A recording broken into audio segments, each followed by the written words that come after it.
We'll call to order tonight's Committee of the Whole for the Auburn City Council meeting for February the 17th, 2026. The City Council should have the minutes from the Committee of the Whole on February the 3rd. Are there any additions or corrections to those minutes? If not, is there a move to approve? So move. Second. Motion is second. All in favor, please say aye. Aye. Any opposed? And the minutes are carried forth. Questions on tonight's agenda for the city manager? Any questions on our agenda tonight? I do have one thing. I bring this to y'all annually. It's the Alabama League of Municipalities. I currently serve on the board, and this is a voting delegate authorization form.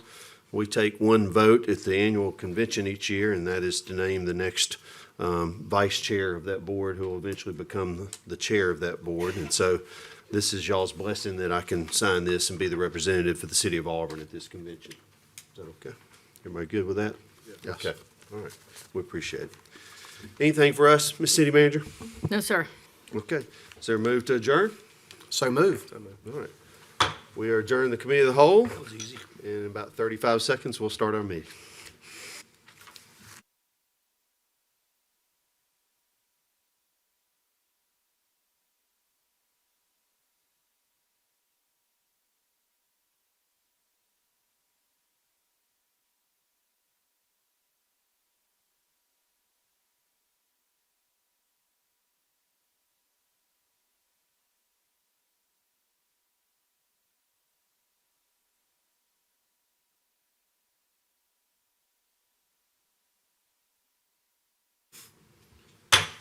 We'll call to order tonight's Auburn City Council meeting for February the 17th, 2026. We certainly welcome all of you that are joining us live in council chambers, as well as that are watching through our streaming services and that are listening on WANI.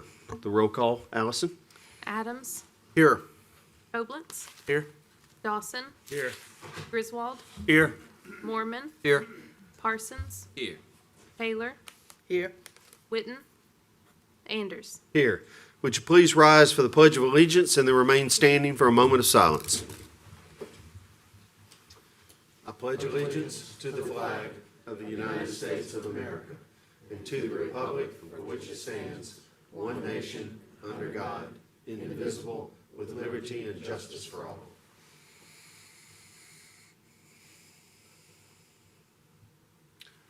Thank you. Please be seated.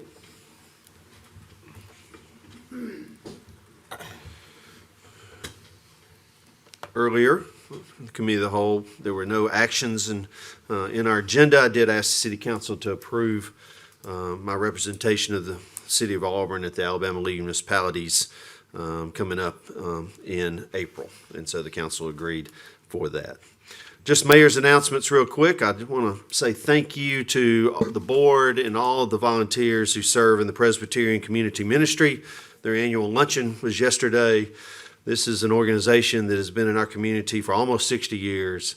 They do heavy lifting for those in the greatest of need in our community, and I appreciate their love and their compassion for those who are hurting in the Lee County area, and I applaud their work. I would say to each of you, if you're looking for a place to get a tax write-off here at the end of the year, they are a great organization to support. They do outstanding work, and I was happy to be with them yesterday. Also, a little over a week ago, our local medical provider, East Alabama Health, had their first ever State of the Medical Center, State of the Hospital, and what an excellent program, how exciting it is to see what is going on in our hospital, to see how they are meeting the needs of this community as it continues to grow, the specialties that they are recruiting and bringing forth to serve this community, the buildings and the facilities that they have constructed. We should be fortunate for the leadership over there, and it was a nice breakfast event that they put on, and I really appreciate their efforts. This Friday night, there will be a very unusual event that will happen for the second time ever. It's the Fight Against Suicide that will be going on at the bottling plant in Opelika. This will be students duking it out. to raise money to fight student suicide, which is the number 2 leading cause of death in our college students here in the United States. And so, again, if you want to have some fun, those of us who have been around for a while can remember the A-Club boxing matches that used to occur in Auburn every spring. I guess this is a resurgence of that with a great cause attached to it, but we certainly look forward to being with them on Friday night. Also, Mercy Medical, which is an outstanding organization that is about to open their brand new facility. That is next week, and I encourage you to go by and see what they do. Dr. Dale Crosby and his vision for serving those medically who have tremendous needs and not a lot of ability to afford those needs has just poured his life into this ministry and has developed a great staff there, and they'll be having a ribbon cutting on their brand new building next week, and we look forward to joining them. And then finally, I want to say congratulations and all the best to David Dorton. Since I was elected mayor in 2018, I came in with a lot of ambitions and some crazy ideas that were right in the bullseye of poor David. And he had to deal with all my thoughts and energy and enthusiasms. And David has served this community well for a long, long time and will be retiring soon. And just want you to know, David, how much we appreciate all the roles and all the hats that you have wore on behalf of the citizens of Auburn and this government. And all the best to you as you move on in life. Okay? All right. Anyone else have anything they'd like to add tonight? I Yes, ma'am. just want to just take a moment just to thank Al Davis and his crew for allowing us to use the Boykin Community Center for the Black History Program, which was another successful program this year. And so shouts out to you and thank you for all that you do to help us, put things out in the community.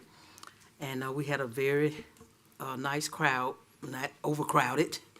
We didn't break in the codes or anything, Justin.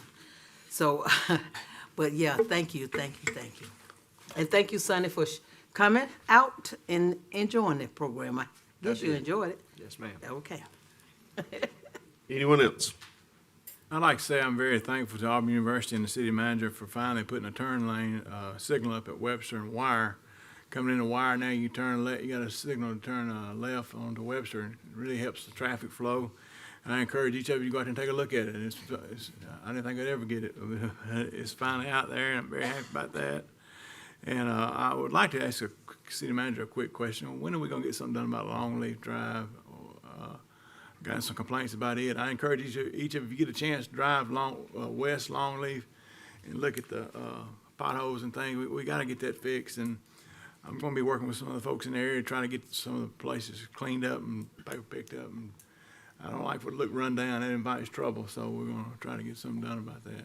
Yes, sir. I'll have Scott Cummings speak a little more to it, but the general overview is we had placed in the budget quite an expensive project to really rebuild aspects of that road. There's something in the way sublayers on the bottom level that is causing some failures, particularly at bridge crossings, which makes correcting potholes. We do that periodically. We go out there, but without cutting out large sections and spending money that makes no sense to spend when we're going to replace it is why we haven't done large overlays. But I've had multiple folks out there looking at it, and we're trying to keep it in the best shape we can until we do a larger project. We'll be underway shortly with a design group so that we can get the plans together and finish out what we need to get the project bid probably in the summer. Scott?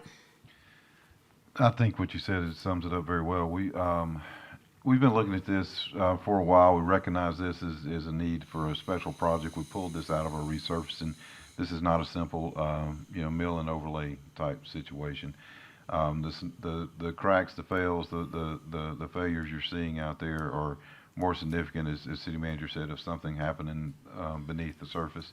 We've got to figure out what that is. It may require, a significant rebuild of that certain sections. Not all the road is in terrible situation or terrible condition. So, it's going to be a combination of efforts. We pulled it out as a separate project. We anticipated design starting this year. We actually are working with a consultant and hope to have a design contract to begin negotiation potentially by the end of the week, first of next week. We'll bring that to you as soon as we're satisfied that we're ready to move forward with that. Once the design's done, then we'll bid it. If sure will, we could actually advance that forward and start construction this summer. Yeah, as soon as we move the design contract forward and as soon as that's complete, we'll get it out to bid. I'm sure I'm not the only one that wants roads paved in a war, but this is just, it really looks bad, and I know y'all busy, but I would really appreciate if you could give it some attention. Correct. We will continue to put eyes on it on a regular basis and make patches that we can, that make the most sense to keep it in the best passable shape until we can do the appropriate project, which needs to happen as soon as possible, and we will make that happen as quickly as possible to get it fixed completely. Thank you, ma'am. Yes. Thank you, Mayor. Thank you, Chief. Anyone else? Okay, we'll move ahead with Auburn University Communications.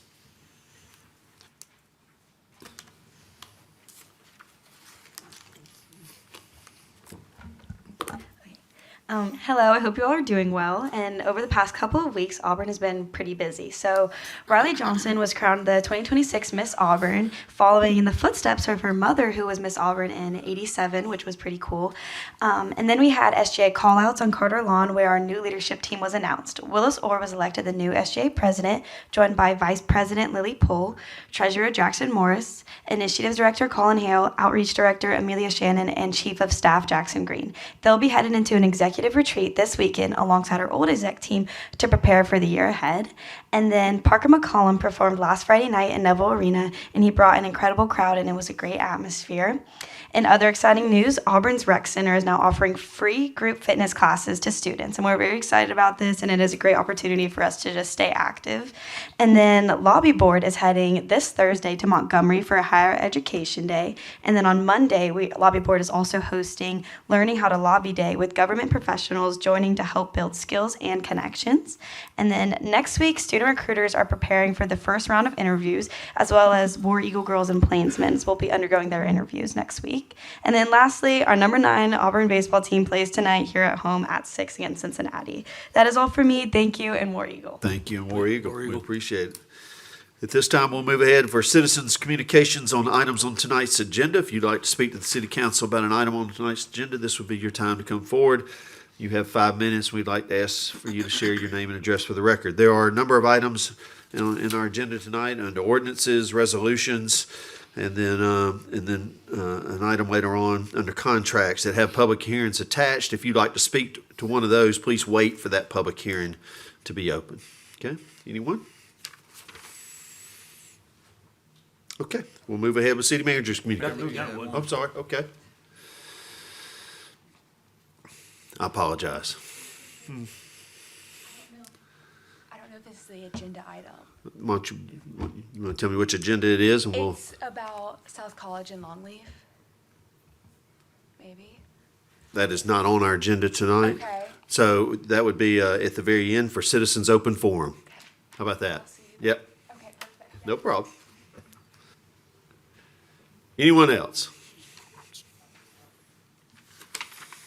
Okay, all right, we'll move ahead. City manager's communications. Mayor, under City Manager's Communications, I'd like to start this evening by introducing our new city engineer and engineering services director, Michael Griffin. Before he stands up, I also want to express the deep gratitude I have to Brandy Ezell for all that she did in an interim role, and she's still going to be working a good bit in the transition. And she and other team members, Dan Crowdis, you've seen him periodically, have done much over the last year to really do great things with our engineering services department without a full-time director. So Brandy, thank you very much for everything. Also, Chief Dawson, Brandy played a big role in convincing the university to move forward with the turn arrow at Webster and Wire. So I also want to give credit where credit is due.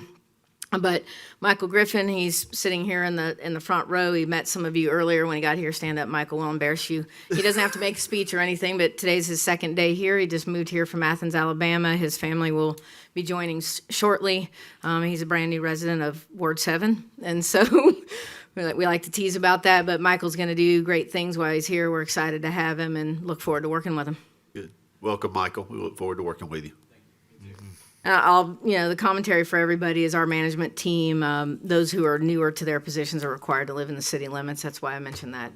We like to experience our services and be part of the community. So appreciate Michael and his family moving into town. Under other announcements we have one vacancy on the Auburn Public Library Board for a term that begins on April 15th and ends April 14th, 2020. No, that's not right. I don't have the correct year. It'll be, I think it's 2030 is when it ends. The appointment will be made at the March 17th meeting. We have a vacancy on the Tree Commission for an unexpired term that begins upon appointment and does end November 7th, 2026, and that appointment will also be made at the March 17th meeting. And then we have one vacancy on the Board of Education for a term that begins on June 1st and ends May 31st, 2031. The appointment will be made at the April 21st meeting, and I was correct, the Library Board term ends in 2030. Ms. Crouch, real quick, if I could interject, on the Board of Education, the member of our Board of Education whose term is expiring is Blake Prestridge. Blake has served for the last 4 years. He took the place of a member of the board that had to retire after 1 year of serving on the board.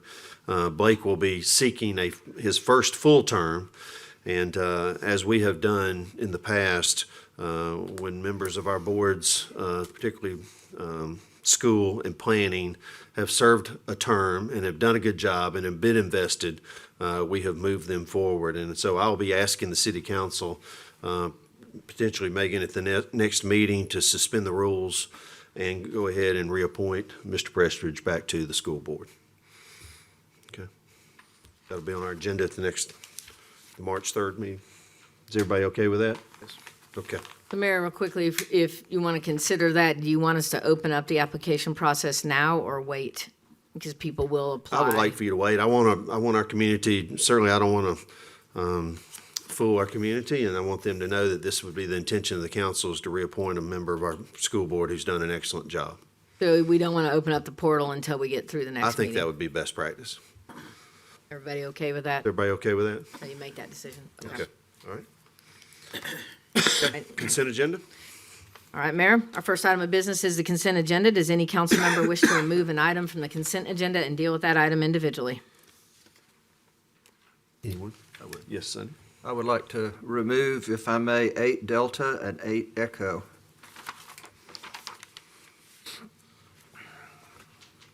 Okay, 8D and 8E. Anyone else? Okay, 8D. Item 8D concurs with the Industrial Development Board in support of the sale of a manufacturing facility located at 2201 Riley Street to Project Daysum. The company anticipates creating approximately 72 jobs with a capital investment of $21 million. Move for approval. Second. All right, have a motion and a second. Mr. Mormon? Thank you. As you stated, this is an investment of $21 million and will create approximately 72 new jobs. So it's a big deal. And it also will be considered, if I may get a little bit ahead in item 10A3, we'll be looking at conditional use on this same thing. Am I correct on that? That's correct. And specifically, it will be a manufacturing facility, and we'll be voting to approve or disapprove that. I don't know what Project Daysum is, but apparently they will be making automotive electronics in this facility. And so I suspect that will be low impact. It will be low noise, but it's a large manufacturing outfit, and I didn't feel like we should just gloss over that. I felt like we should compliment Mr. Dunlap for bringing them in, but also just kind of explore what it means to have them in our family and what it would be like to have them manufacturing their products. Correct. Councilman Mormon, we would have liked to have been able to announce exactly who the company is this evening. They're not quite ready for that, which is why you don't have all the information in the final product of what they make, because companies choose to make their announcements. So I believe Mr. Dunlap, they have signed proper documentation saying that they're coming, but we're getting closer to announcing this project. Is that correct? And so you'll see other items come through. This building is something the Industrial Board has owned. It's a spec building, and then they're adding to it. And so there's more going on. You're going to see, I got a list today, and there's a lot going on with our industrial development team, lots of activity. The city invested a lot of money in additional industrial property, and they're moving that property to sale about as fast as they can, with infrastructure not even complete yet. it is, I've worked nearly 30 years in economic development. It's one of the biggest boons I've seen in my entire career is going on with our economic development team right now. And they are very selective, to your point, Councilman Mormon, about who comes here, about what they manufacture, how they take care of their employees, how responsible they are. They visit every one of these companies. They do a lot of pre-work. If you're going to be part of our industrial family, then you have to meet certain criteria to be located in Auburn if it's property the industrial board controls. You good? All right. All right, we have a motion and a second. Any other questions, comments? All right, all in favor, please say aye. Aye. Any opposed? And the motion carries. Item 8E authorizes the submittal of a grant application requesting $215,000 from the Alabama Recycling Fund. Move for approval. Second. We have a motion and a second. Mr. Mormon? Thank you. I gather it's because we are a recycling town that we even get to apply for a grant like this. Is that true? It's true. Ms. Cook will come up and she can explain a little bit more about it. And one of the things I was trying to get my head around is her predecessors, as well as herself in her many years in this department, we've gotten a lot of recycling grants over the years, and we were probably kindly asked to take a pause and let other people get at these funds, and now Katrina's bringing it back around. That is correct. We have received the grants in the past. It started in 2008 with the Solid Waste Recycling and Materials Management Act. In 2010, they started awarding. So far, we've received over $982,000 in grants for our recycling program. That's really what kicked off our single stream recycling process. But it's available for any municipality. We have been the leading municipality in terms of single stream. You don't know exactly what you'll be getting. It's what I hear. We're applying for $215,000, but we're not real sure how that'll turn out. That is correct. There's about $2.2 million in that fund. That fund comes from our solid waste fees. So we paid $29.72 a ton and $37.64 a ton for our bulky debris.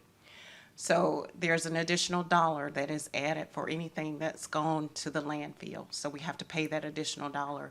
This funds our recycling grant program and allows municipalities to participate in recycling throughout the state. So we have less than 40,000 households that we service. We service about 20,000. So we're looked at as a smaller unit. So about 20% of those funds are made available for individuals that are applying like that. So we are competing against other cities. So what we get depends on what other cities are applying for as well. Good job. Thank you very much. Any other questions, comments? Thank you, Ms. Cook, for y'all's hard work always. All right. Have a motion second. All in favor, please say aye. Aye. Any opposed? And that motion carries. Do I have a motion to approve the balance of the consent agenda? So moved. All right. Second. Have a motion second. Any further questions? All right. All in favor, please say aye. Aye. Any opposed? And the consent agenda is approved. Ordinances. Under ordinances, item 9A is a request to rezone approximately 6.17 acres of property located at 2591 and 2595 Glenbrook Drive from rural to limited development district with a conservation overlay district designation. The Planning Commission unanimously recommended approval of this request at its January 8th meeting. Unanimous consent is necessary and a public hearing is required. I'll introduce the ordinance and ask for unanimous consent. Second. We have a motion and second. Does anyone on the council have a problem moving forward with a vote on this evening? Seeing and hearing none, we'll open the public hearing. If you'd like to address the city council on this, please come forward and give us your name and address for the record, and you have 5 minutes to speak to this council.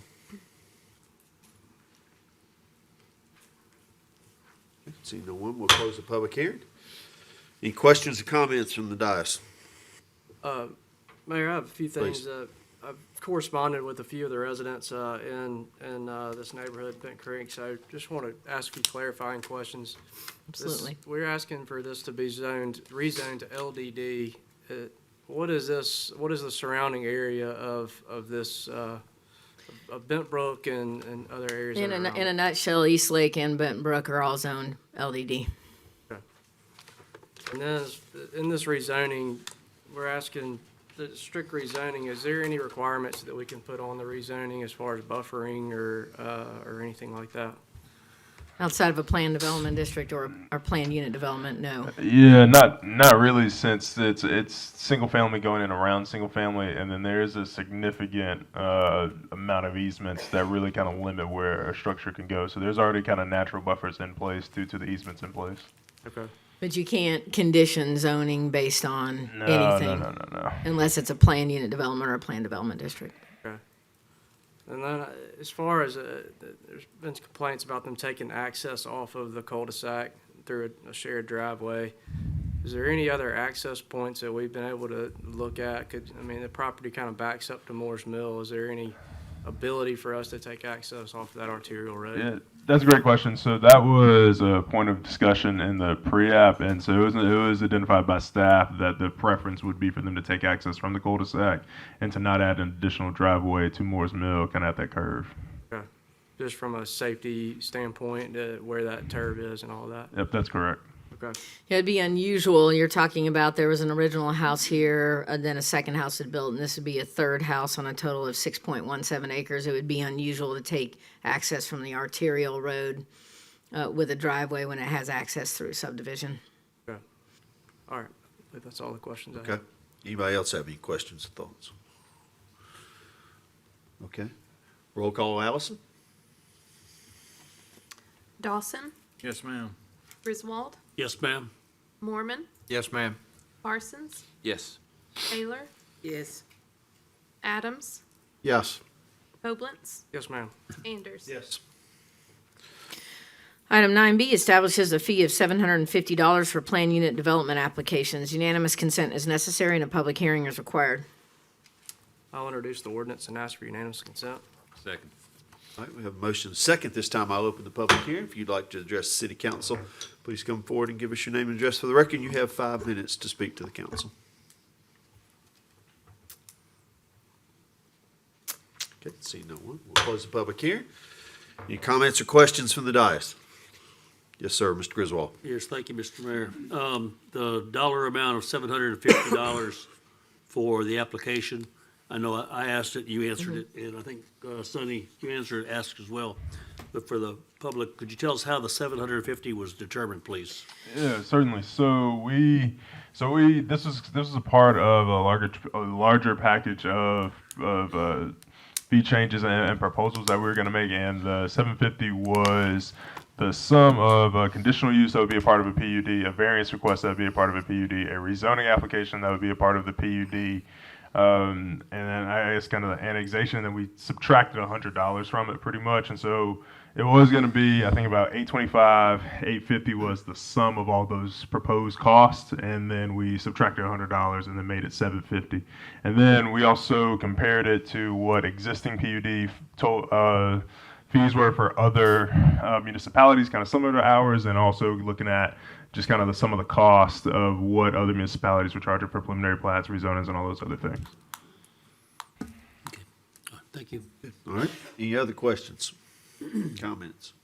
I would say we'll be coming to you with more fee changes as he alluded to, but we want to be through zoning ordinance changes and kind of do that unilaterally. Changes haven't been made since 1996. So they're a little antiquated in our fees. And these would not be large increases, but they would be, with inflation and so on, small increases. Okay. All right. Okay, Allison? Griswold, Yes, ma'am. Mormon, Yes, ma'am. Parsons, Yes. Taylor, Yes. Adams, Yes. Koblenz, Yes, ma'am. Dawson, Yes, ma'am. Anders. Yes. Resolutions. Under Resolutions, item 10A1 is a request for conditional use approval of a road service use for auto repair, paint and body work for property located at 140 Spirit Drive in the Comprehensive Development District zoning district. The project is known as the Auto Services Center. The Plan Commission unanimously recommended approval of this request at its February 12th meeting. A public hearing is required. Move for approval. Second. Second. Have a motion and a second. This time we'll open the public hearing. If you'd like to address the council, please come forward and give us your name and address for the record. And you have 5 minutes to speak to the council. Okay. We'll close the public hearing. Any questions from the dais? Comments? This is an extension of Sons Automotive. Yes. Yeah, it's part of their overall operation. They're out of space. Anyone else? All right, all in favor, please say aye. Aye. Any opposed? And the motion carries.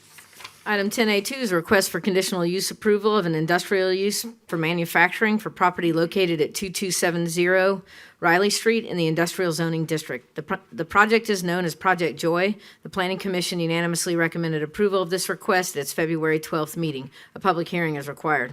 Move for approval. Second. A motion is second. This time we'll open the public hearing. If you'd like to address the council, please come forward and give us your name and address. For the record, you have 5 minutes to speak to the council. Seeing no one, we'll close the public hearing. Any comments or questions? All right. All in favor, please say aye. Aye. Any opposed? And the motion carries. Item 10A3 is a request for conditional use approval of an industrial use automotive manufacturing that was discussed earlier, located at 2201 Riley Street in the Industrial Zoning District. The project is known as Project Daysum. The Planning Commission unanimously recommended approval of this request at its February 12th meeting. A public hearing is required. Move for approval. Second. All right.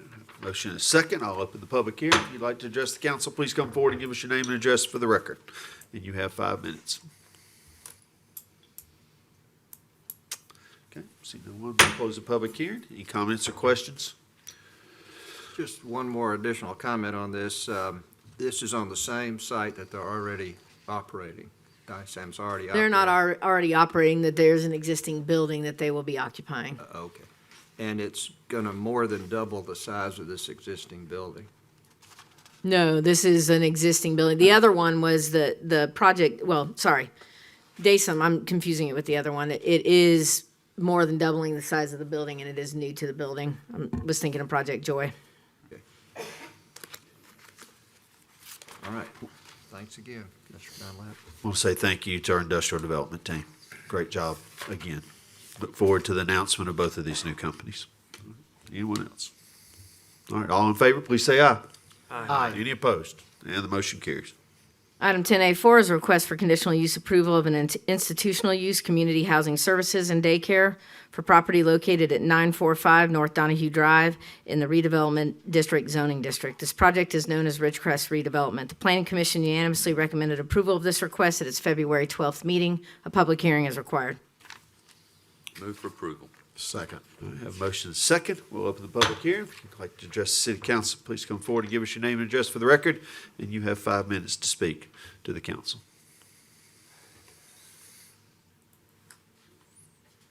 Okay, we'll close the public hearing. Any comments or questions from the dais? This will be looked at twice tonight, this initial look. And then the funding will be looked at in 10D, is that right? 10 Delta? Yeah, funding is separate. So as the Housing Authority owns the property, they are seeking the conditional use approval from the institutional use side, and they had previously received very similar approvals in other years when they applied for grant funding to also, financing funding really, to do this project. And so when they didn't receive those fundings, the conditional use requests expire every 18 months, and that's why they're back before you. Anyone else? Yeah, I just want to thank Sharon Talbot for her efforts into bringing a new well to redevelop the Ridgecrest facilities that's there now. And I would like to, if she can, just come up and just explain great. what this is so that everybody will know. Most of us know, but, just in case people don't know what she's trying to do. So, and thank you, Sharon, for wanting to do this. It's a long time coming. It's in my ward, so, hey, thank you. Yeah, absolutely. Ms. Talbot, would you please join us up here? I'm trying to bring up her drawings. Hold on, you guys can see them and nobody else can, and so there we go. Greg, if you could advance one further, maybe the site plan. There we go. Good evening, everyone, and thank you for your time and the opportunities to speak. As you all know, and Councilwoman Taylor, thank you so much for your kind words. As you all know, we've been at this for several years. Working with federal funds is not an easy task. Our desire is to change the face of public housing. Our properties comply with HUD's inspection requirements, but these properties are over 50 years old and they're functionally obsolete. And our desire is to house our families with dignity, so they'll be proud of where they live and a place to call home. As we all know, anywhere in the community or in the nation, you can pass public housing and you know it's subsidized housing. And it's our desire to change the face of housing across our entire portfolio, but it's a daunting task. The funding that we are applying for, and we are going to get it this year, is through the Alabama Housing Finance Authority. It's through the Low Income Housing Tax Program, which is an IRA-based program. It's extremely competitive. We've tried a couple of years, but this year we feel more optimistic because we feel we have one of the best developers in the state. With this program, you have to have experience because you're dealing with large investors that are relying on getting their tax credit deduction, and they have to have someone in place to facilitate these programs. In the past, the developers who have responded to our procurement process have been out of state.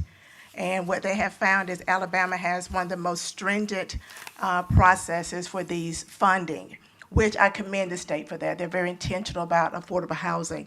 I'm very thankful for the developer that we have with us this time, is Hollyhan Developer. He's out of Alabama. They have been very competitive on receiving these awards for other housing authorities. Maybe, I think about 90% of their tax credit application has been awarded, so we're very hopeful that we'll be in that same bucket. And I reached out to all of my peers that have worked with them before, and they have been very, very complimentary. So I said all that to say Ridgecrest is a 106-unit development. Our intent is to redevelop Ridgecrest in 3 phases. The first phase will be 56 units.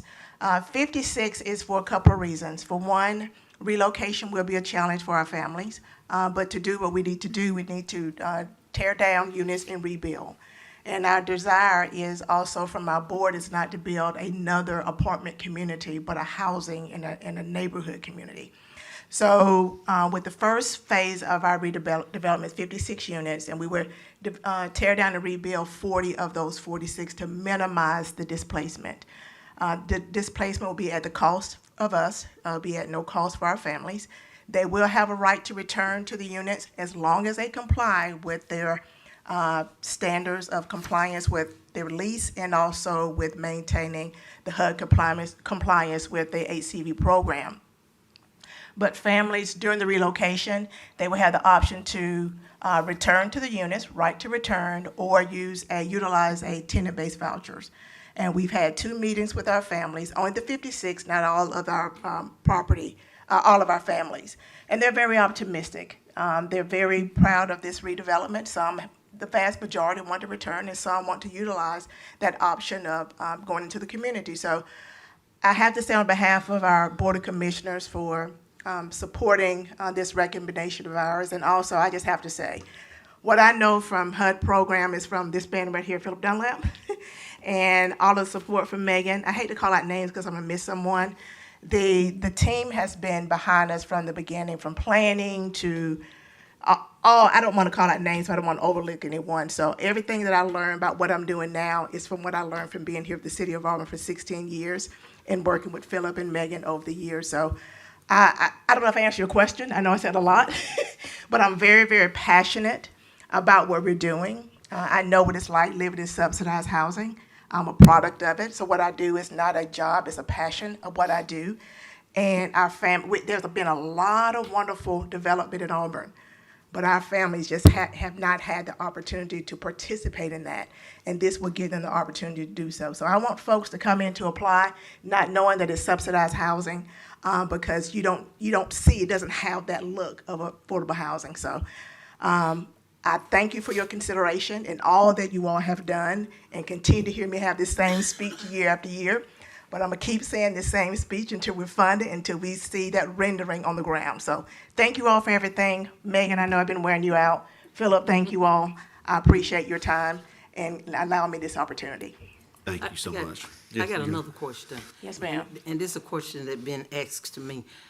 Why Ridgecrest is your first development? Because Ridgecrest was really one of the last, right? No, it is not. Sparkman is one that the last, but Ridgecrest is our larger development, and it's on the main corridor. And so we just wanted to start there. That was the preference of our board of directors, of our board of commissioners, to start with that development. Our desire is to continue throughout our properties. As you can see, we're five years in, and we're still yet to move dirt. And so it's a daunting process, but our desire is to rehabilitate all of our portfolio, but it just takes so much time and a lot of money. So that's where we're gonna start, but that's not where we're gonna finish. Okay. I Ms. think Tallman. Sonny's about to ask that same question about the one that's in his ward. We talked in other sessions about how the transition would happen, where these folks would be moved to. Can you speak to that a little bit?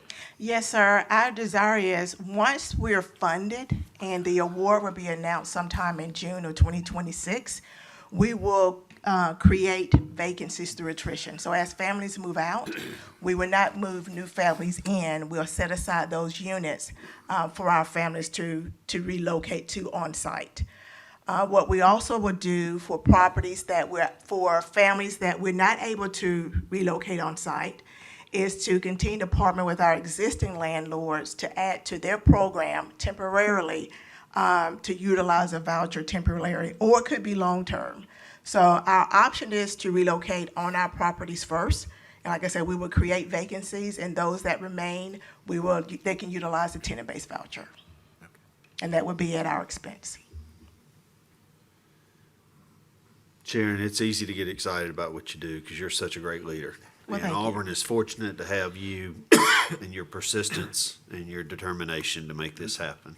And I think it's going to happen this time. It will happen. And this we're time. grateful. I mean, I'm grateful for the free time that you have that you give to Auburn City Schools.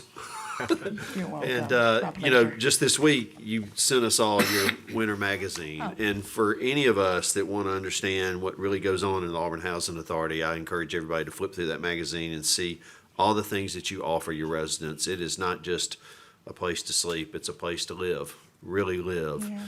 And have companionship and friendships with those that are around you. And I appreciate you making a difference in their lives. This is a project for our whole community. And I know it's going to acutely serve those that live in your homes, but it's a big opportunity for our whole community. Yes, it is. And I'm just grateful that you're the leader of this organization. Well, thank you. I have a great board of commissioners and a great team, so it's not I and team. I can't do it alone, so it's my blessing to serve. And I thank you all for all that you've done and what you continue to do. Thank you. You're welcome. And I just want to give you just one more shout out. I am so excited about this. I am so excited. Thank you. And I think it started probably when I first got on the council. Yes. That I heard of. And so just to know that you're, trying to make a difference in the Yeah. community and make it look different and to bring on just such a development. Is it okay to show the picture of what they may end up looking like? It should be the next slide there. There you go. Okay, so that's a big difference. And it's almost like when people, even the low-income families and stuff, they'll feel more like being in Auburn. Sure. And part of Auburn. Right. So, that's just, it's just marvelous. I Well, just thank can't you. say enough. Oh, well, thank you so much. I appreciate that. So I hope I live to see all of it come up. You will. Okay. I We hope I will. Thank you all again. Thank you, Sharon. You're welcome. Okay, any other comments? All right, we got a motion, second. All in favor, please say aye. Aye. Any opposed? And the motion carries. Item 10A5 is a request for conditional use approval of a commercial and entertainment use, a specialty retailer of consumable hemp products for property located at 1452 Opelika Road, Suite C, in the Corridor Redevelopment Suburban Zoning District. This project is known as Vape and J's. The Planning Commission unanimously recommended approval of this request at its February 12th meeting. A public hearing is required. Move for approval. Second. Megan, before we move ahead with the public hearing, this is the first opportunity for the council to make a consideration on consumable hemp products. There was legislation passed in Montgomery last year in the 2025 session that started in January 1 of this year, I believe. And I didn't know if our city attorney had some comments to make. I don't know. I think he can provide an overview of the law. We internally at the staff level had a lot of questions just about the legislation that was adopted and new state laws and what we're encountering and what your authority is or is not relative to the sale of hemp products and so on. So I think it would be good if Mr. Clark would give you an overview of the law and kind of what that means for the city. Thank you. Mayor, you are correct. This was a bill that was passed in the last legislative session in 2025. The law became effective on January 1 of this year. And the law is Alabama's first attempt to broadly regulate what is known in the act as consumable hemp products. And the first thing the act does is define what a consumable hemp product is.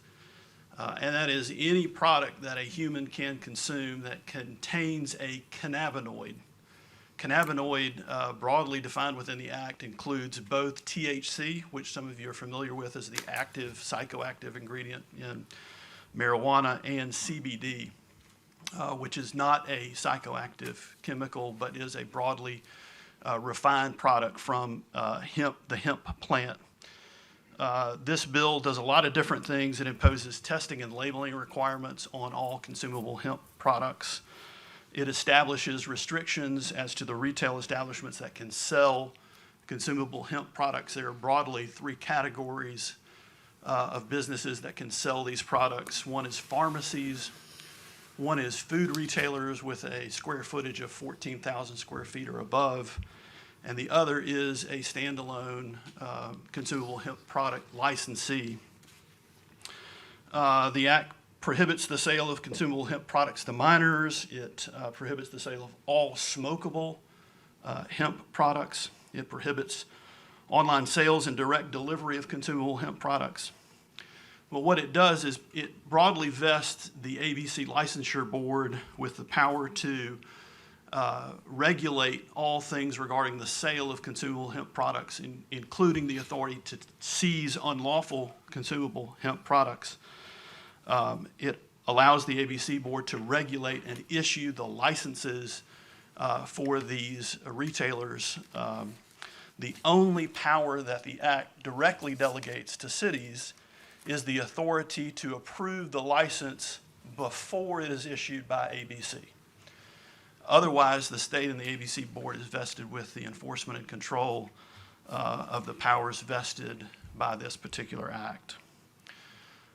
So in considering licenses for consumable hemp product retailers, the council may want to consider, before it approves this very first license application, some amendments to the city laws, particularly the city code and/or the zoning ordinance that have not been considered to date. Broadly speaking, in relation to the city code, some of the things that the authority is vested in the council to consider are things like restrictions on the hours of sale, proximity restrictions. You could enact restrictions as to the proximity of these retailers to things like schools and playgrounds and churches. Those don't exist in the city code as of today. You can impose advertising requirements for licensure applications. You know, sometimes in relation to the rezoning applications, we have signs outside of or on properties that are subject to a public hearing for rezoning. We could require that for the location of licensee applications. Within the zoning ordinance, this use, a consumable hemp product retailer, is not a defined use within our zoning ordinance. The city council could consider and approve a licensure application under the all other uses designation within our table of permitted uses within the zoning ordinance, which would make all of the applications conditional uses and would require city council approval. But staff may want to provide the council with amendments to the zoning ordinance that specifically defines consumable hemp products as a use, and then suggest the zoning districts in which these retailers should or should not be allowed. That all takes time. The staff would need to prepare those recommended changes to both city code and to the zoning ordinance for the council to consider. In relation to the zoning ordinance changes, it would require also the planning commission to review those changes and recommend approval or disapproval before they reach the council.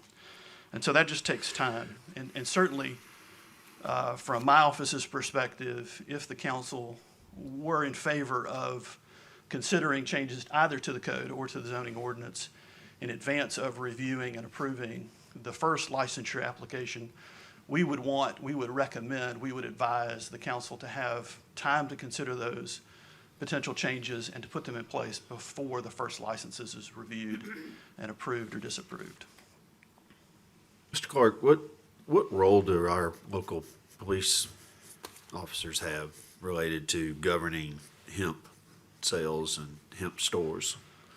Certainly, if there are violations reported to police, they can pass those along to ABC at this point in time. But certainly, to the extent that a minor possesses a prohibited consumable hemp product, those products can be seized and from the individual and citations issued. But in relation to retailers who may or may not violate the terms of the Consumable Hemp Products Act, that's vested solely with ABC. Anybody else have any questions? Yeah, I have a couple of questions. Yeah. This business was in operation prior to the most recent legislation being enacted, correct? Correct. So can this council expect to see other businesses within the city who have a similar use applying for licenses as well? I would expect so. I would also expect that the council could see some pharmacies and some food retailers with a large enough square footage within their facilities to apply as well. You Yes, sir. said these products have THC and they are psychoactive? They can. So a consumable hemp product can have THC, it can have CBD, or it can have both. These products cannot, however, combine THC and CBD with alcohol or any other licensed product. Does that mean that you can get high? Can you have? One would assume. Okay. The act does reduce the volume of both THC and CBD or any cannabinoid that can exist in these products. It reduces it to no more than 10 milligrams per serving, whatever that serving is. And we're talking about generally, in the act, it mentions specifically topical applications such as lotions, creams, ointments, drinks, a drink that contains THC or CBD, and edibles, gummies, candies, or other edible products. Any other questions? Are we talking about Delta 9, Delta 8, and things like that? The act specifically refers to Delta 9. Yeah. And allows Delta 9 since that is the most I naturally believe I read derived. where that's comparable to synthetic marijuana. The act specifically prohibits synthesizing any cannabinoid for inclusion in these products. It has to be naturally derived from hemp itself. What does that B9 or whatever mean? What's all that?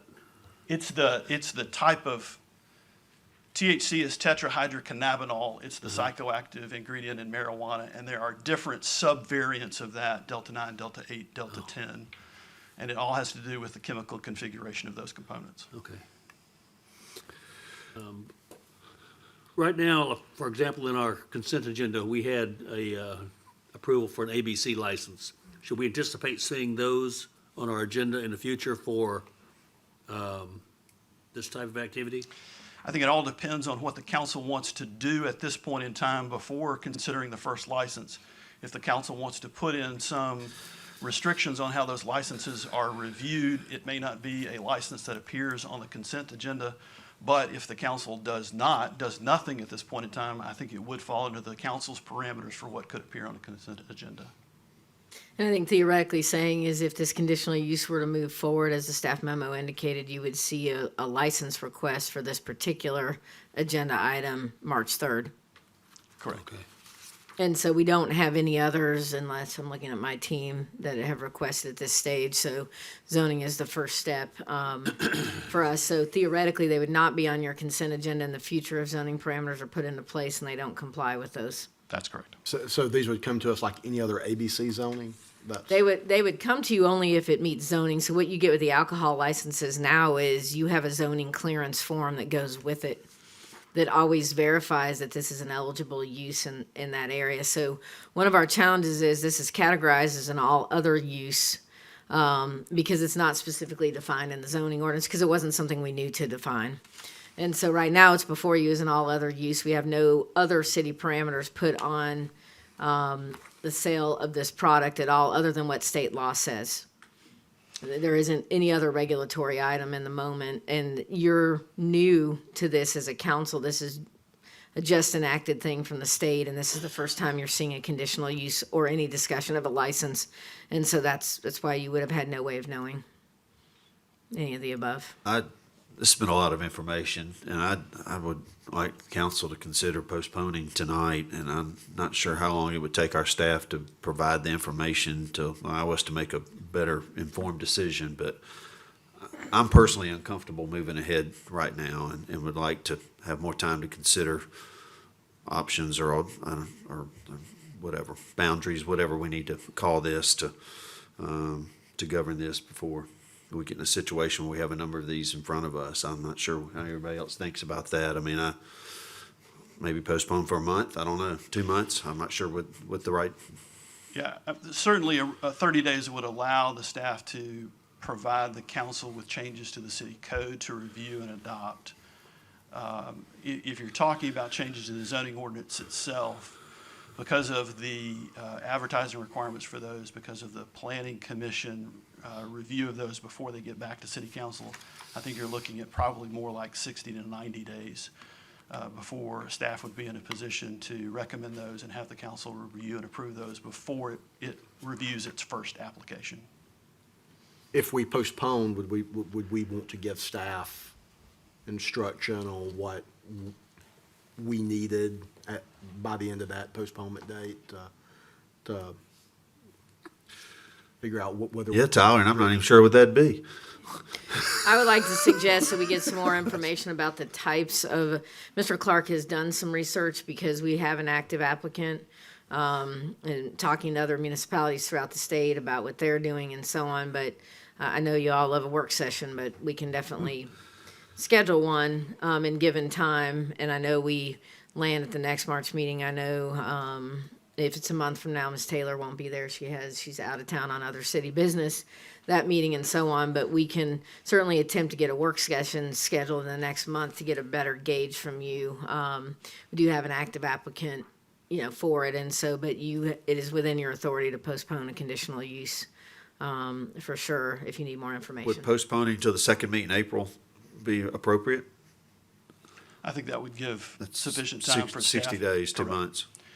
The staff could certainly provide recommendations to both the code amendments that might be considered by the council and the zoning ordinance amendments. And if for some reason those could not be reviewed and approved by the planning commission before it got to the council could postpone another time just to allow that to happen. But that would be April 21st.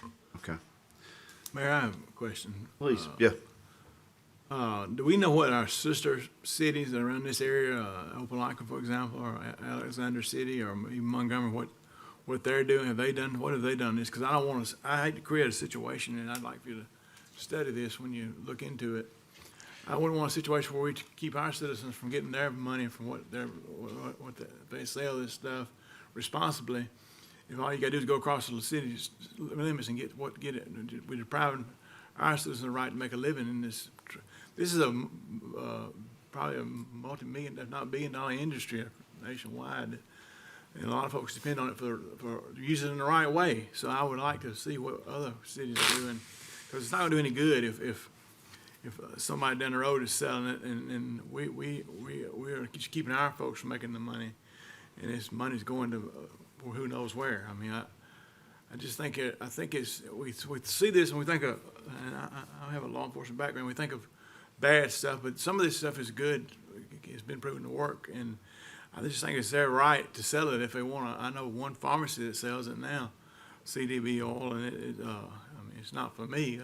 I actually tried it because of my condition, but it didn't feel nothing. So I think we need to look at that as well. We certainly can. It can do us any good to tell them no, and then all you do is go across the city limits and pick it up. We broadly looked at what the Big Ten cities have done, and I can tell you that their approach has been wide and varied, from very little additional regulation to a significant additional regulation in approving these licenses. In my work in our sister city, I've seen quite a proliferation of this use, and I can't help but not feel a little sorry for some of these businesses who were up until recently successful and were through no fault of their own, suddenly the type of sales, they've had to adjust their business model to meet state regulations, and I'm presuming that Vape and J's was a business that was going about their business until these regulations have probably severely affected them, and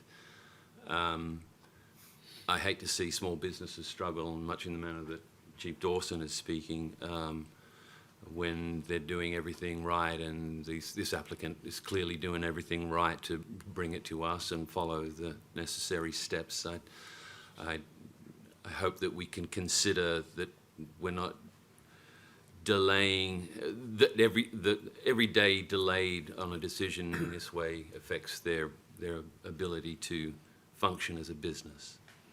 Yeah, we certainly have no reports that Vape and J's, well, it was a thriving enterprise, was doing anything nefarious, illegal, unlawful, Right. anything bad by any stretch of the imagination, and understand that this new act is a significant departure from the regulations that existed before it.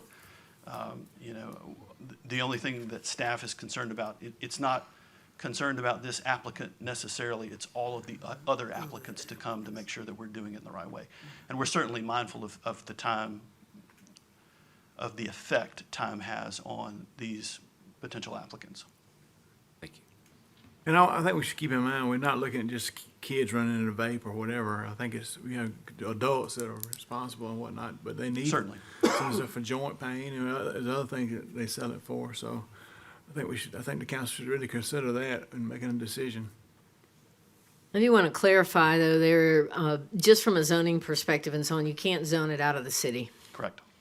So I don't want anybody to think leaving here, depending on what you choose to do, that is the suggestion. It is to put parameters on it or not at your discretion as a council, but the fact that the state is allowing it, we can't not allow a use anywhere in the city. You've got to provide and accommodate for that, and that is normal in all zoning items. So it's a little bit of a hybrid discussion here, just if you're going to have it, do you want distance requirements from religious institutions or elementary schools or whatever it is? Do you want those requirements or not? Do you want to put any other safeguards on it? If you go forward tonight and want to move on this application, you are welcome to do that.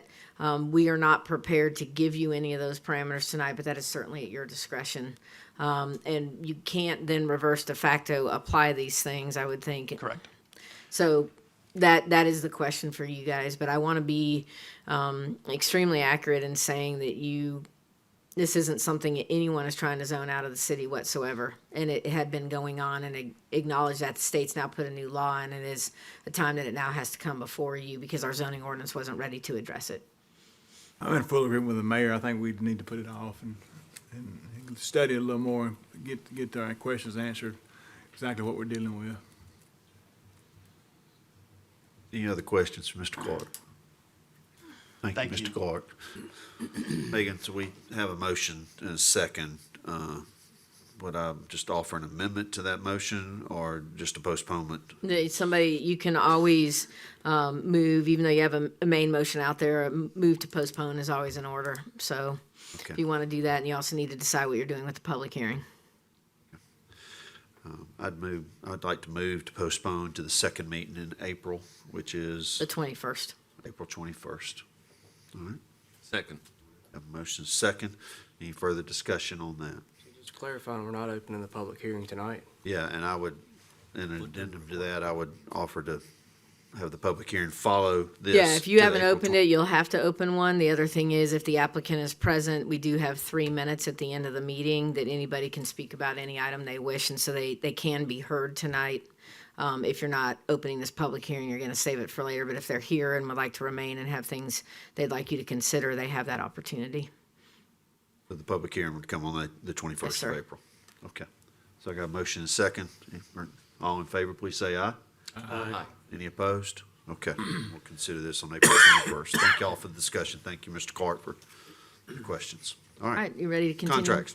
With contracts. Item 10B1 authorizes a contract with C&H Construction Services for the fiscal year 2026 streets restriping project in the amount of $274,374.43.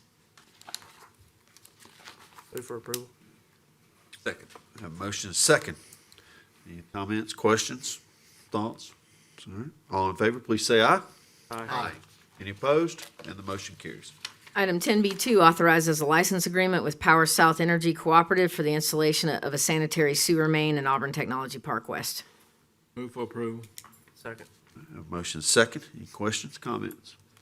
Apparently, this is called Phase 6. It's the fourth Shenhua building in our town. Yes. And they do, this will be for, I don't know what it'll be for. Is it a tooling and mold repair shop? Well, that's what they're doing in the building, but what you're approving tonight is just the fact that in order for the public sewer line that is needed for this to go through Power South's property, they call it a license agreement instead of an easement. Eric, is that accurate? And so that's what you're approving, but it is Councilman Mormon associated with that fourth building for Shenhua, and they're paying for it. Shenhua is paying for the installation. It's not a city or industrial board payment. Thank you. Yep. Any other questions? All in favor, please say aye. Aye. Any opposed? And the motion carries. Okay, you have to bear with me on the next one because the way this resolution is, we need it introduced in unanimous consent. So I'm going to remind you of that in the middle of the agenda item for commercial development agreements. Item 10C authorizes a commercial development agreement with Bow and Arrow Barbecue LLC for Bow and Arrow University to be located at 2298 East University Drive. This is a second location, Bow and Arrow. Unanimous consent is necessary and a public hearing is required. I would like to. Introduce the resolution. Resolution and ask for unanimous consent. Second. All right, we have a motion and seconds. Anyone have problem moving forward with the vote on this evening? Okay, seeing and hearing none. Allison? Mormon, Oh, wait, no. Nope, we're just, nobody had a problem with moving forward, so we're good. So we're good. Okay, all right. All right. So where do we go from here? Questions? I'll go to the public hearing right any now. questions? Yes, sir. We don't do these meetings. All right, so we'll open the public hearing. I apologize. If you'd like to address city council, please come forward and give us your name and address for the record, and you'll have 5 minutes to address the council.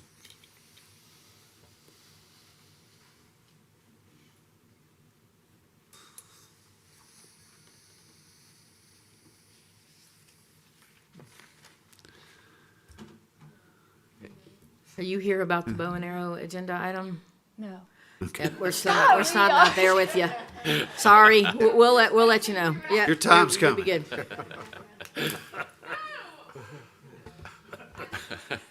We'll get It's you. all good. All right. Anyone like to address the council? Okay, we'll close the public hearing.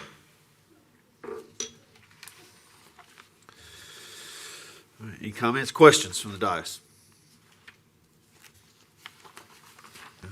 Anything for us? No, Mr. Bancroft is here, I believe. Yeah. I just wanted to recognize him. This is his He's invested much in Auburn. It's his third major investment. I'd also like to bring out that we don't call people and ask them, hey, would you like for the city to work with you and give you some sales tax dollars for your investment? This is often the culmination of gaps in their financing. This is a long-time vacant building, and it's unfortunate that the previous operator did not succeed in this location. However, Mr. Bancroft was approached by the property owners and asked to consider this for another location, and he contacted me at that time and just said, is this something the city would consider? And I told him, yes, I would bring this forward to the council for consideration. But I think sometimes there's confusion. Why do we not do this for every business? It's something that's out there when it's needed, but it's not. Kevin Howard isn't reaching out and telling everybody, hey, we would like to give you some of our sales tax revenue. It's a concerted effort here. What we don't want is a vacant building on a side of town that has limited restaurant opportunities and locations. Ward 4 is a little shy in some areas, and this is on the edge between 3 and 4 in a high growth area. And I would love for people to not drive across the city for restaurant opportunities if they don't need to. And it helps every other business in the area the more we get. I'd also say with the first bow and arrow, when we did that project, what was important is Mr. Bancroft took quite a risk, he and his partners, of going into an area of Sanford Avenue that had no retail businesses. He was the retail business. We had a church and then a high school and nothing else. And if you look at how that's built up, and he's been an anchor in that area, it's a tremendous amount of synergy, and it started with that anchor building. And I hope we see the same for other businesses around this if you proceed with it. I appreciate those comments, Megan. Certainly, David Bancroft has made a big difference in our community, and we're honored that he has chosen Auburn to make his investments. His restaurants are places that probably everybody in this room have been to and have enjoyed times with your family and friends. And he puts us in a place that you wouldn't imagine a town of our size would have, to have a first-class restaurant like that, like Acre, and then to broaden out for another concept in Bow and Arrow. And I appreciate Megan pointing out that this side of town doesn't necessarily have a bunch of restaurants. And this will be a great addition. I think it's important to know this was an empty building that was sitting there just empty.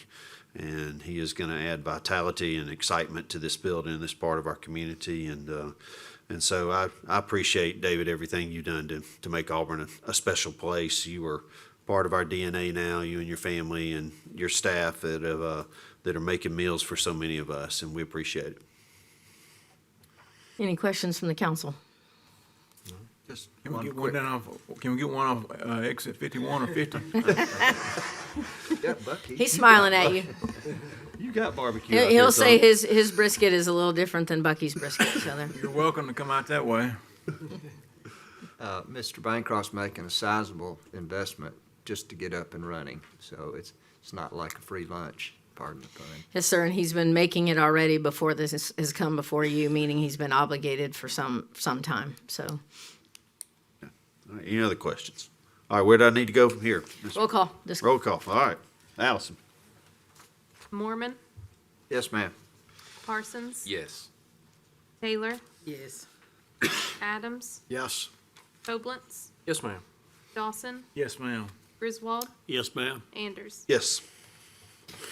All right, item 10D authorizes the use of various funding sources totaling $2.25 million to assist the Auburn Housing Authority with the Ridgecrest Apartments redevelopment Phase 1, which will redevelop 56 units with a total investment of $21 million. Move for approval. Second. All right, we have a motion and a second. Any comments, questions? Our contribution is a little over 10% or a little under 10%, but Yeah, and I can have, Ms. Tolbert can explain a little bit too, that, you know, the gap. I think Councilman Mormon asked me a question, you know, that there's a blend of funds, and I kind of, all of you got that response where, how this is going down and why there is a gap. The reason I am proposing to you to plug that gap, it's a $221,000 and change commitment over 8 years by the city.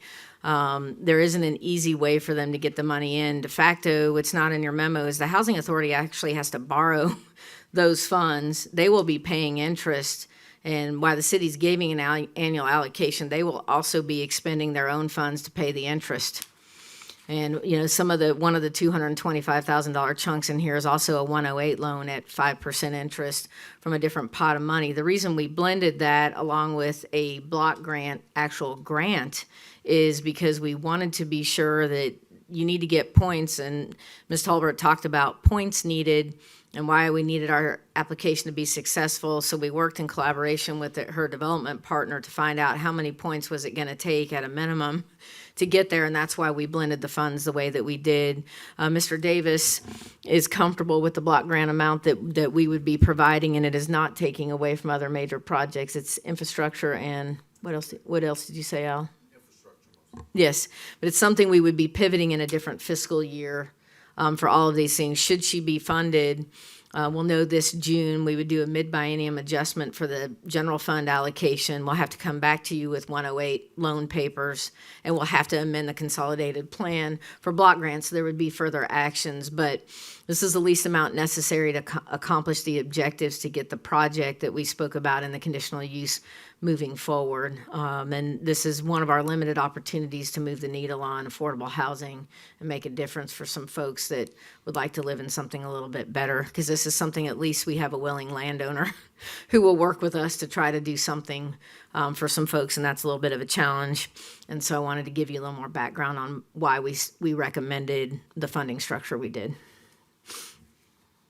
Else have any questions, comments? Megan, I think this is very important for the city, and I'd like if you take just a minute so the citizens can hear. Could you get Director Matthews to speak about what the difference this makes in crime, and just give a brief overview of this is very important to public safety.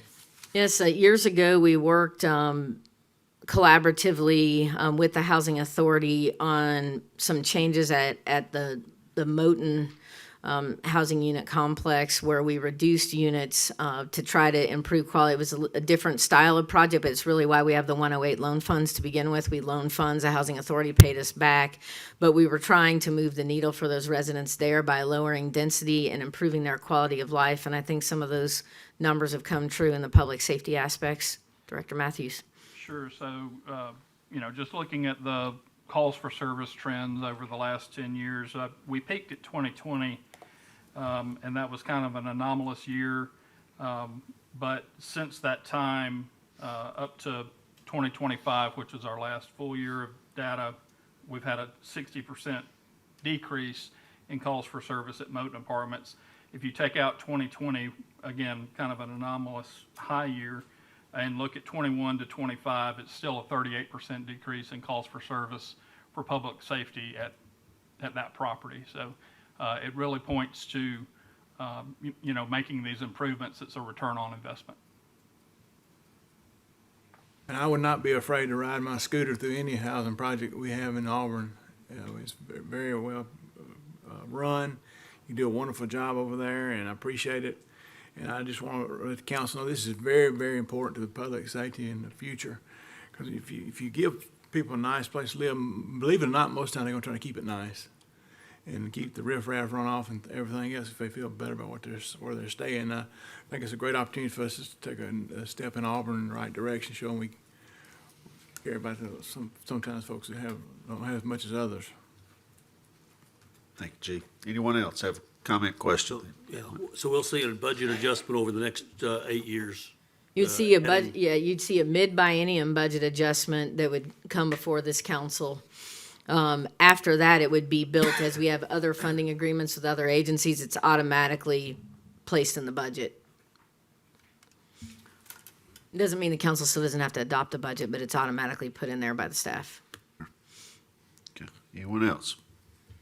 I became aware of some community involvement in this area this year that I had no idea about, but there's a private organization right across the street from Ridgecrest that provides after-school care and programs for kids of all ages.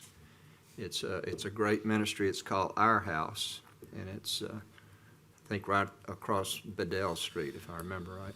So it's a remarkable thing, and it's a real buy-in to the community from Auburn at large. So it's a great thing. Really is. Great organization. All right. Anyone else? All right, all in favor, please say aye. Aye. Any opposed?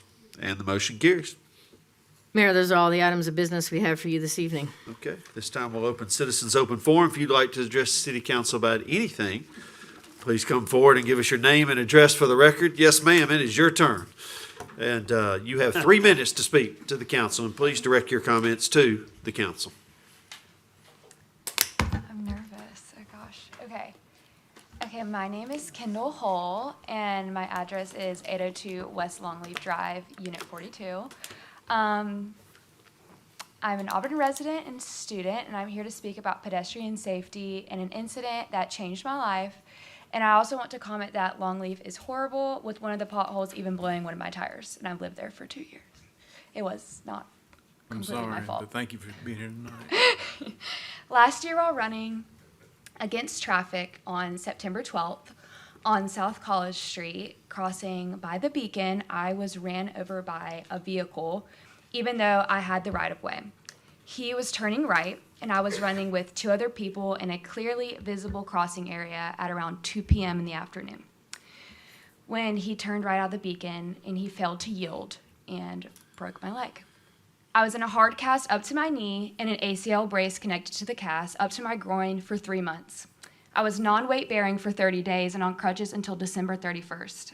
I had just finished physical therapy on February 9th.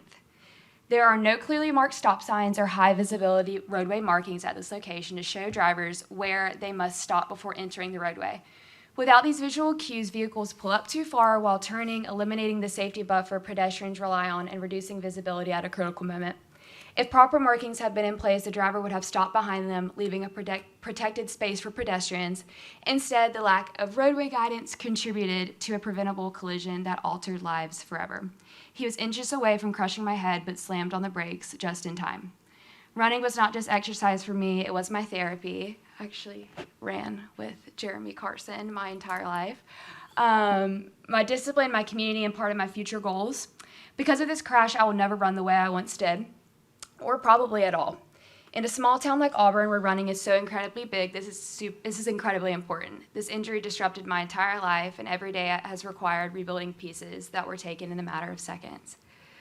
And nobody wins in situations like this. I'm asking the City Council to prioritize pedestrian safety improvements at this intersection and others like it. Installing clear stop lines and high visibility crosswalk markings, improve pedestrian right-of-way signage is the same way right there by Starbucks as well. With Auburn just being a walking and running community, students and residents and families rely on safe crossings every day, and technically, I had the right-of-way. A college student in Kansas was killed in a hit and run while she was running on November 4th after my accident. Her name was Elsa McGrain, and she was running on an unmarked crosswalk.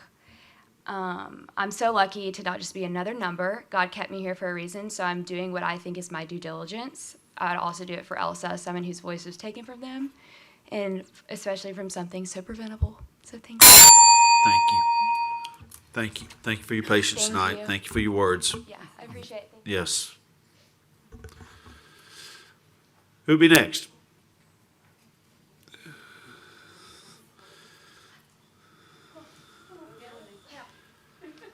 Good evening. Good evening. My name's Elizabeth Ham, and I reside at 20 Lee Road, 2120 in Opelika. I appreciate all that you guys do, and ladies. I am here tonight on the Vaping Jays. Megan Hartsey has been a tenant of mine for 9 years, and during that time, she has been a godsend to my property. There are other spaces there. I am not there during the day. She is my eyes and ears, and an extremely responsible person and human being who has gone through tremendous trials, and this has been another one. This law that was passed, which obviously y'all did not pass it, the state did, has caused her to not be able to sell half of her products legally. She has removed them from the shelves and does not have that income. So that threatens her business. It then threatens her employees as well as me. It threatens me too as being the building owner and the person she writes her checks to, her rent checks to. I understand that you need some time to look at this, but I would challenge each of you to speak with her, who has been dealing in this business with this type of products for almost a decade, and talk to her. She has an incredible amount of knowledge, and she wants to do it right. That's why we're here. That's why she's here and applying for this. Megan? I guess Hold on just a second.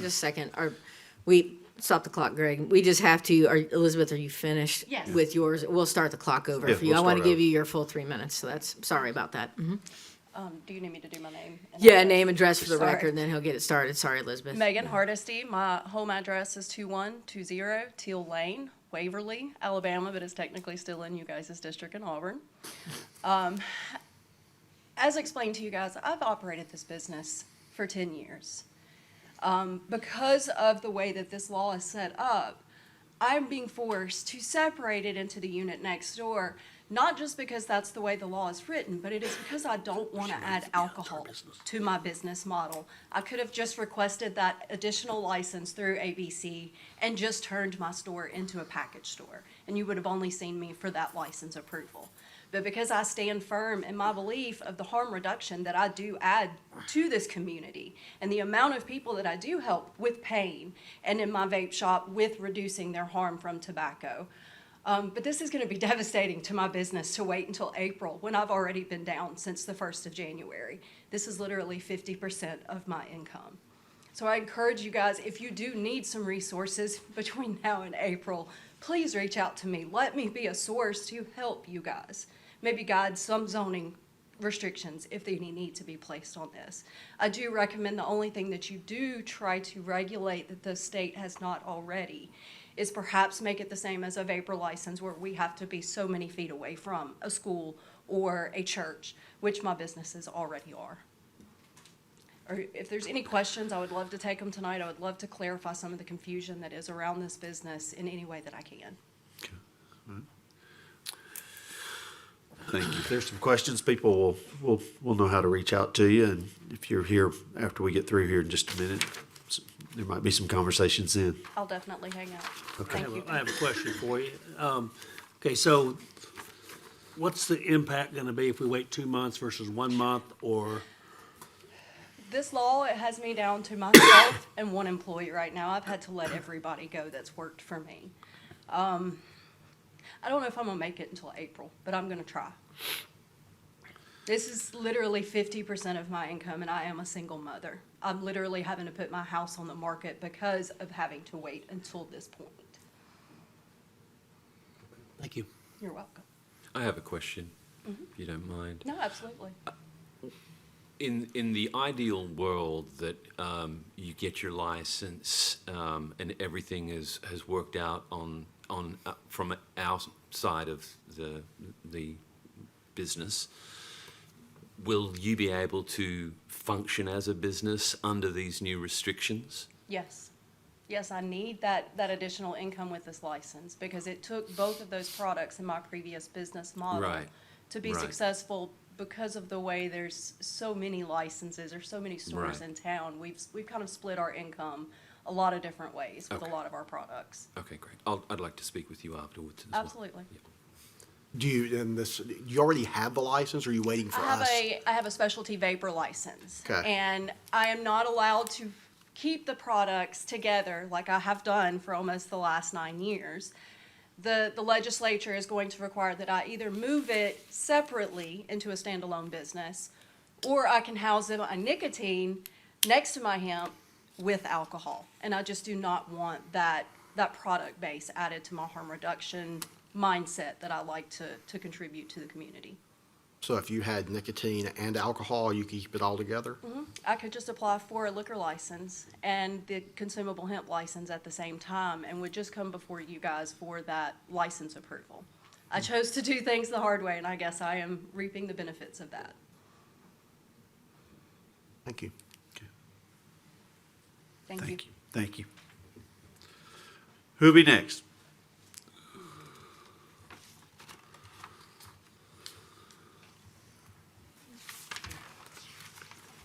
Good evening. Steve Cosgrove, 1927 Watercress Drive. Every time I have the opportunity to come and pay attention and just be a part of your meetings and so forth, it reiterates and reconfirms to me my admiration that I have for each of you and this body and the well-being that you have in store for this the village of Auburn. I really, really appreciate it. I hope you're understanding what I'm saying. I really, really admire, and that's the word I've been coming up with. I just admire what you do and how you do it. I really like your new logo. I love that tree thing. My first major in college was forestry. And for over a third of a century, starting when Coleman and Jenna were at Rice Mill Road with that beautiful Emily Lacey as their principal, I did tree identification walks with the kids there, 3rd and 4th grade kids there going to the Arboretum. And they would walk over there and we had a little, that was kind of neat, but I did that with several schools here, literally for over a third of a century now. So I really, really appreciate the trees and so forth. I really like what you've done as far as upgrading and highlighting and just upgrading is the word of the Veterans Memorial Corner. That is really, really nice.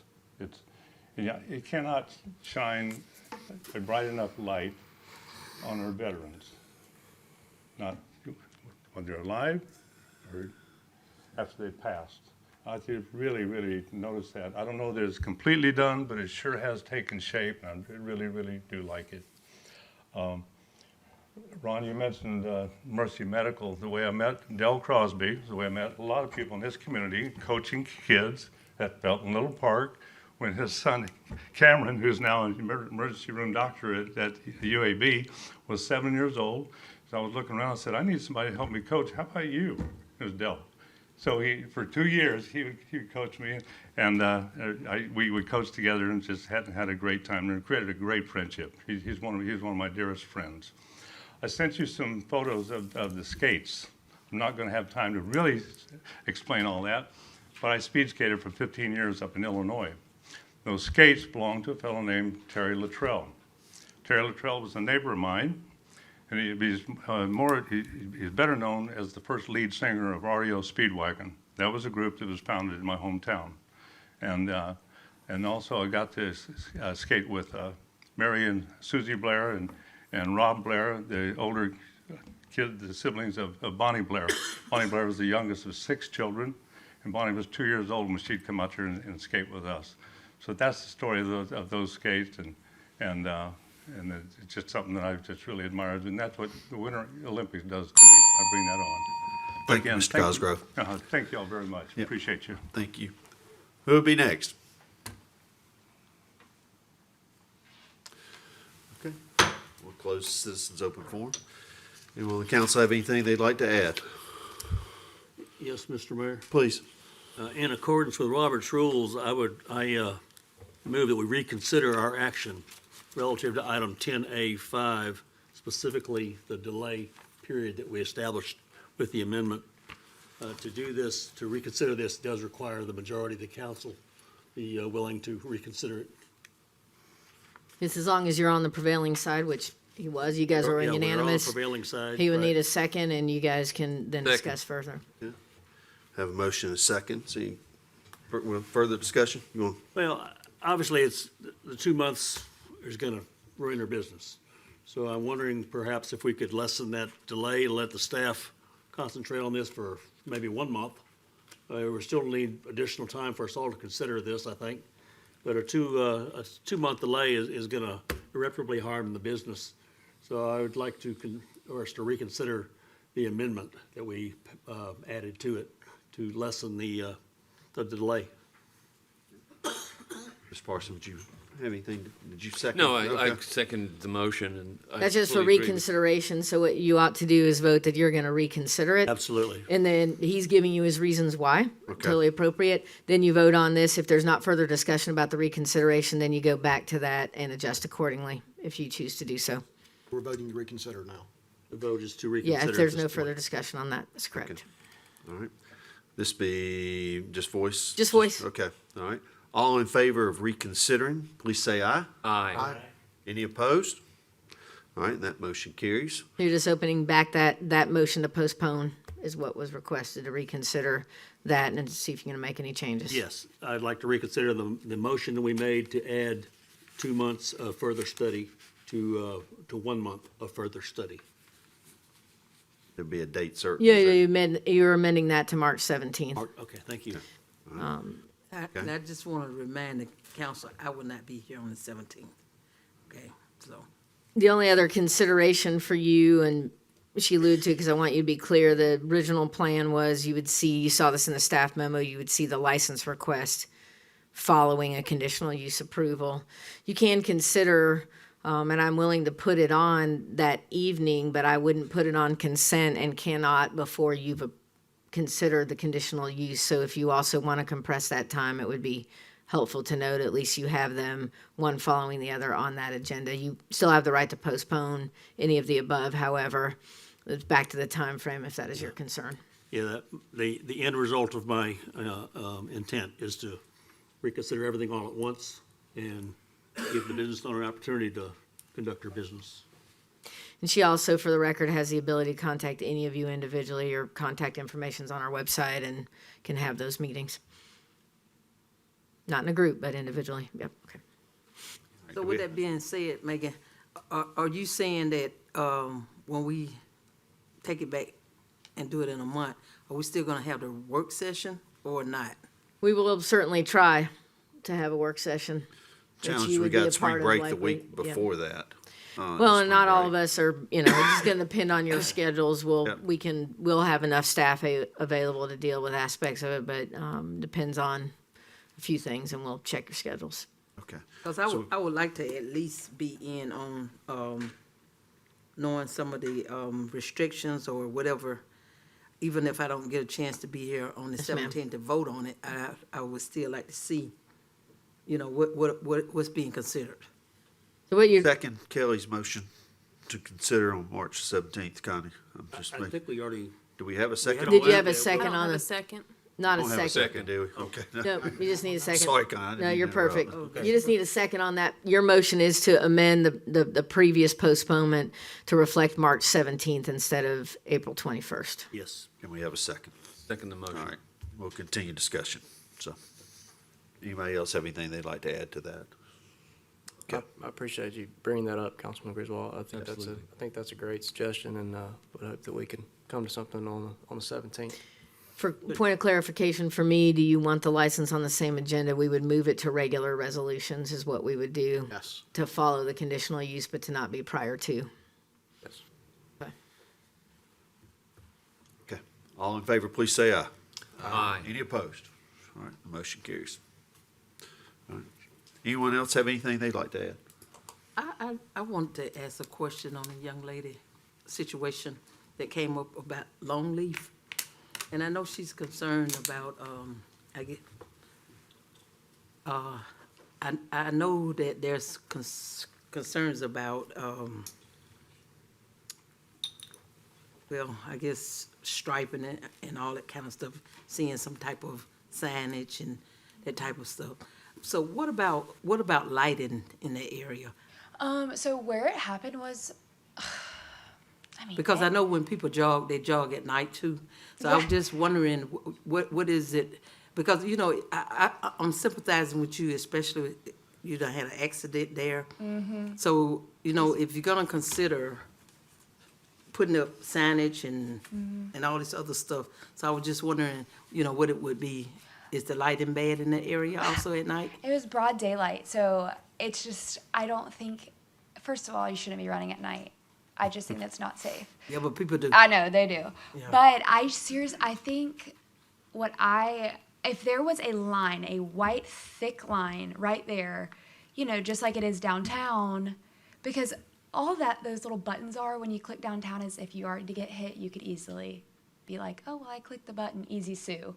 I mean, that's not for me to be that way, but and I think if there was lines, that boy who was also a college student, was completely sober, going to eat Mexican with his family, if he would have just in his brain, oh, let me park behind, let me stop behind it, because he was parked in front of so here it is, and then the sidewalked right here.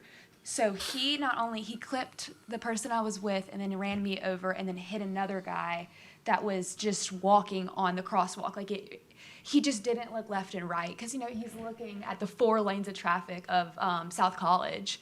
He's not looking for the girl that's wearing an all pink outfit. So that I don't think the lights would, maybe, but to start somewhere, to at least just paint something on the ground, like a couple lines, something. And it's like that right there by Starbucks as well. It's just, because technically I had the right of way. And that's not fair to the car either. Like that guy could have easily been me. I thank God every day that it wasn't me. I was not him. Because I've made so many mistakes as a young adult. He just didn't look right. And then he ruined my life. He could have killed me. You know, so I think more so lines than lights, but yeah. Maybe I'm confused as to where. This is not an Longleaf intersection, at. it's an apartment complex exit, so I'll be happy to explain Yeah, yes. to council members later. She referred to it as the Beacon and things changed names. It's Duval Drive, which is, it's not a public street on that side, but that is it's a private driveway coming into College Street there where an apartment complex is, not where she lives, but what she was jogging by, which is what she was explaining at the time.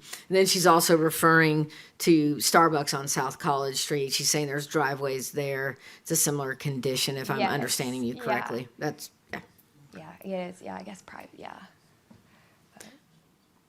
Thank you. Okay. I'm just, maybe I'm confused as to where Longleaf at, because I was thinking about. no, you live on I Longleaf. live on Longleaf, Yeah, so she's that's where explaining like that, yeah. Fuzzies is. Oh, That okay. long, and that road is. But she was terrible. jogging in this vicinity on South College between East University Drive and Donahue Drive. It's a long block in there, and she's about halfway down the block where this happened. Yes, exactly. Yep. Thank you. Of course, Thank you thanks. again. Glad you're okay. Yeah.